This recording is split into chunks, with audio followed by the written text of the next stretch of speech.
अस्सलाम वालेकुम नाज़रीन, आप देख रहे हैं फ्लाई न्यूज़। पूरी दुनिया की तरह पट ईदन में जश्न ईद मिलादुन्नबी सल्लल्लाहु अलैहि वसल्लम इंतहाई जोश जज्बे और अक़ीदत से मनाई गई।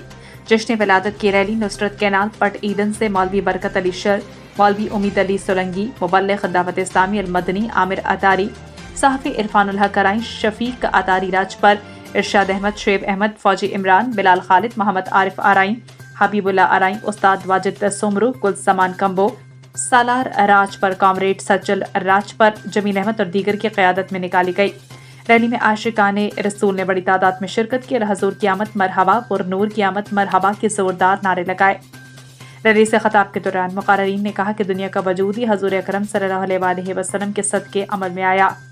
हम हर साल जश्न ईद मिलादुन्नबी सल्लल्लाहु अलैहि वसल्लम जोश और जज्बे के साथ मनाते हैं और मनाते रहेंगे। उन्होंने कहा कि दुनिया और आखिरत की कामयाबी सिर्फ और सिर्फ सुन्नत मोहम्मदी पर अमल करने में है। उन्होंने हाज़रीन रैली से मुखातिब होते हुए कहा कि खुद भी 5 वक्त जमात नमाज कायम करें, अपने बच्चों और घर वालों को भी नमाज अदा करने की ताकीद करें।